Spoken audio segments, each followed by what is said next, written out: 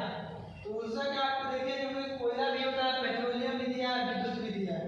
तो इनमें से सभी हो जाएगा।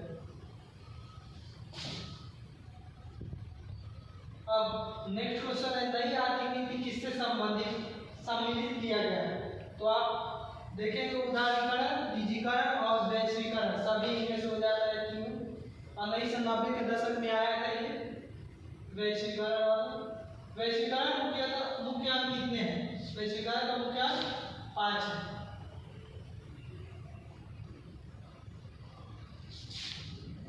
देखिए बहुराष्ट्रीय कंपनियां कर रहा है, तो वैसी कंपनियां जो एक से अधिक देशों में क्या करती है? व्यापार करती है, वैसी कंपनियों को क्या कहते हैं? बहुराष्ट्रीय कंपनियां कहते हैं। 2 नंबर वाले क्वेश्चन में भी आ सकता है बहुराष्ट्रीय कंपनियां किसे कहते हैं? तो आपको याद रखना है इसमें बहुराष्ट्रीय तीनों ऑप्शन जो दिया है, सैमसंग दिया है, फोर्ड मोटर्स दिया है, कोको कोला, सभी क्या है? बहुराष्ट्रीय कंपनियां, मतलब एक से अधिक देशों में क्या कर सकती है? अपने उत्पाद को बेच सकती है। वैश्वीकरण का अर्थ क्या है? तो ऑप्शन नंबर जो बी है, व्यापार, पूंजी, तकनीक, हस्तांतरण, सूचना प्रवाह द्वारा देश की अर्थव्यवस्था का विश्व अर्थव्यवस्था के साथ समन्वय, मतलब एक्सचेंज जो होता है उसको वैश्वीकरण कहा जाता है। अब भारत का उपभोक्ता संरक्षण अधिनियम की घोषणा कब की गई? जब भारत का उपभोक्ता देखा गया तो भारत उपभोक्ताओं को क्या किया जा रहा है? जितने भी कंपनियां हैं, मतलब कि कोई भी सामान जो बेचती है, प्रोडक्ट बेचती है, वो उपभोक्ता को शोषण कर रही है, तो उसको देखते हुए क्या लाएगा? उपभोक्ता संरक्षण अधिनियम लाएगा। ये कब लाएगा? 1986 ईस्वी में लाएगा। उपभोक्ता अधिकार दिवस कब मनाया जाता है? तो आपको याद रखना, 15 मार्च को मनाया जाता है। बहुत ही इंपॉर्टेंट क्वेश्चन है, हमेशा बोर्ड एग्जाम में पूछता है। अगर आप राष्ट्रीय उपभोक्ता अधिकार उपभोक्ता हेतु 9 नंबर क्या है? तो आपको याद रखना है, क्या रखना है? 1800-11-4 है, आपको याद रखना है।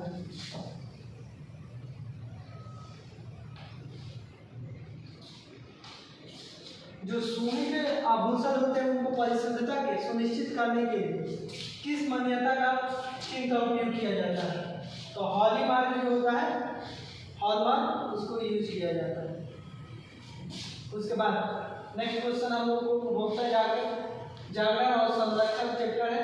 तो उसमें हम लोग को पढ़ना है, यदि किसी वस्तु या सेवा का मूल्य 20 लाख से अधिक है तथा 1 करोड़ से कम है तो उपभोक्ता कहाँ शिकायत कर सकता है? तो राज्य आयोग में कर सकता है। इसके बाद ऊपर क्या होता है? राष्ट्रीय आयोग होता है, और इसके नीचे क्या होता है? जिला वाला होता है। जिला पूर्व देखिए यहाँ पे 3 ऑप्शन दिया है। अगर आपको 1 करोड़ से ऊपर होगा तो शिकायत कहाँ करेगा? आपको राष्ट्रीय आयोग में करेगा।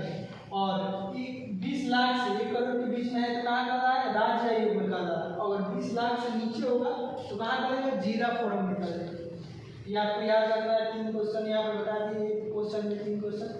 उपभोक्ता द्वारा शिकायत करने के लिए आवेदन शुल्क कितना लगता है? तो इनमें से जो जितना भी ऑप्शन दिया है इनमें से शुल्क नहीं लगता है, मतलब उपभोक्ता को जो अगर शिकायत करना है किसी भी कंपनी के बारे में, चाहे किसी भी प्रोडक्ट के बारे में, तो उसमें जो शुल्क लगता है मतलब 1 रुपया भी नहीं लगता है, निःशुल्क होता है। तो हम लोगों का यही इंपॉर्टेंट क्वेश्चन जितने भी अर्थशास्त्र में था और जो बिहार बोर्ड में पूछ सकता था, यही सब क्वेश्चन था।